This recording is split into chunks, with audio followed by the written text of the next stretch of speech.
Rasulun, Rasulun, Rasulun, Rasul. Nabiyun, Nabiyun, Nabiyun, Nabi. And only 2 weeks left now, 2 weeks gone. You have suffered loss. Did you ever realize that your loss was someone else's gain? Has it ever entered into your consciousness that your loss was someone else's gain? That as the value of the money fell, there's a massive transfer of wealth from the masses to a blood-sucking predatory elite? Yeah, that is riba as well. And then when you take out the money, another 5 years later, can't buy a donkey anymore, could only buy a goat. And if you wait long enough, you could only buy doubles. Huh? That way Indonesia reached today. Could only buy doubles. That way Turkey reached today. Could only buy doubles. This is our pathetic state. We have abandoned the Prophet ﷺ, abandoned his sunnah on these very crucial, vital issues of shirk and riba. What can we do?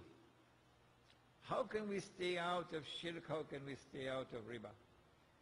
I don't know about you, but I know about myself that I do not recognize the sovereignty of the state of Trinidad and Tobago. You can put me in jail for that. Go ahead, I do it. And me going and voting no elections for no PNM or no UNC. That's how I will do it. And I'm not pledging allegiance to the constitution of this state. No. I will never do that.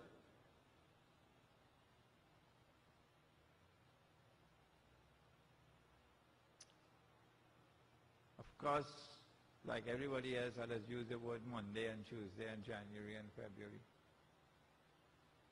So I have to pray to Allah and ask Him for forgiveness for that shirk.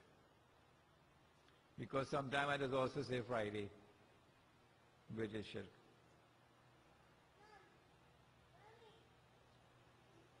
How can we stay away from riba?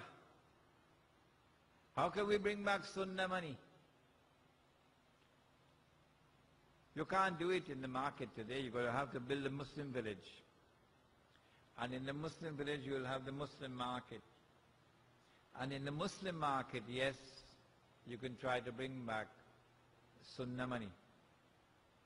And when I stand up in this country to offer the project of a Muslim village, I am viciously attacked, maliciously attacked, monstrously attacked by the president of the ASJA.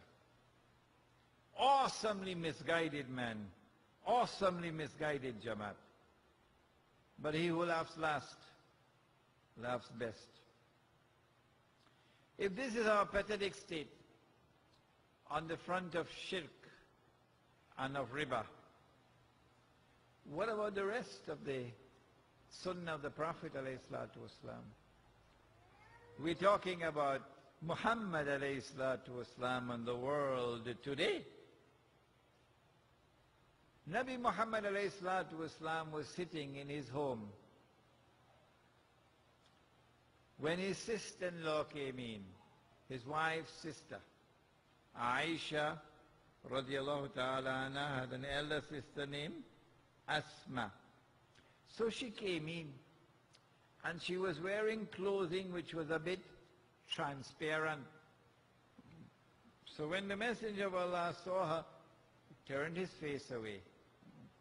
And he said to her, Asma, when a girl reaches the age of puberty, so now she has a monthly cycle, nothing must be seen of her body except this, and he pointed to the face, and this, and he pointed to the hands. And so a woman is supposed to be covered. we use the word hijab to describe that covering, hijab. But actually hijab means a curtain, that no one can speak to Allah except min wara'il hijab.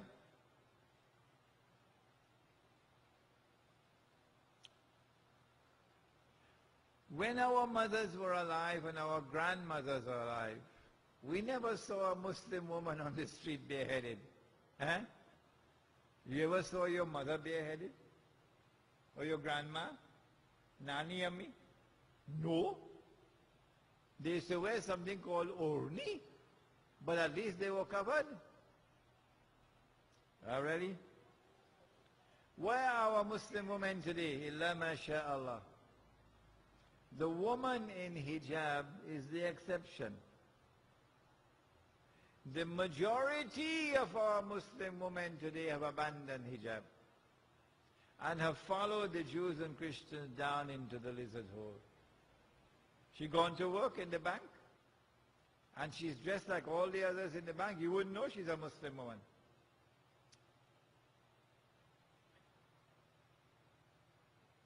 This abandonment of the Sunnah has taken place before our eyes. Do we make an effort to try to correct it? If your wife is not in hijab, you have to answer for it. You're president of the Jamaat? You're the president of the Islamic Association? And your wife is going to work in bareheaded? Is this a joke? And your daughter going to school bareheaded? And she's a big girl? Is this a joke? What about the rest of the community? When you see Muslim women bareheaded on the streets, what about the rest of the Muslim community? Listen to the Prophet ﷺ and tell me whether we are following the Sunnah or not. He said, "Man ra'a munkaran falyughayyirhu biyadi." He said, if you see something which is wrong, which is evil, change it with your hand. فَإِن لَمْ يَسْتَطِعْ فَبِلِسَانِهِ. If you can't change it with your hand, he said, change it with your tongue. وَإِن لَمْ يَسْتَطِعْ فَبِقَلْبِهِ. If you can't change it with your tongue, at least change it with your heart. What are we doing? Are we attempting to change it with our hands?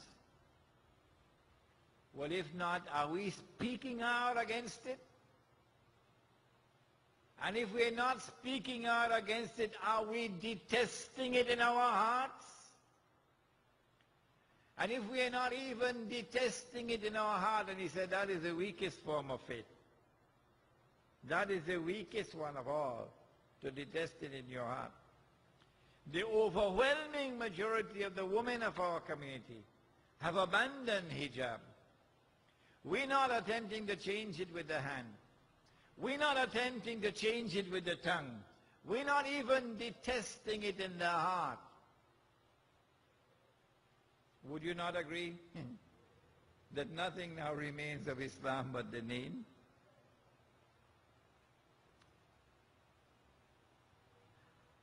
Allah has permitted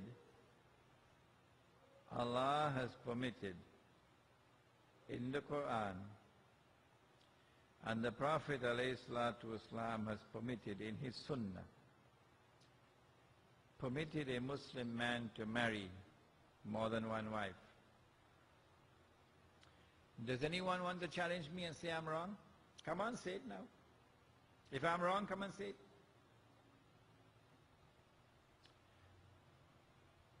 He says in the Quran, وَإِنْ خِفْتُمْ أَلَّا تَعْدِلُوا فَوَاحِدَةً. If you fear that you will not be able to deal justly with your wives, then marry only one. But if you can deal with them justly, and if you have the means to maintain, then Allah has given you permission to marry up to 4. This is in the Quran. When I was a boy growing up, they taught me what is the definition of Islam in the CMYO. They said that the definition of Islam is submission to Allah. That is Islam. Submission to Allah. Well, submission to Allah means submission to the word of Allah.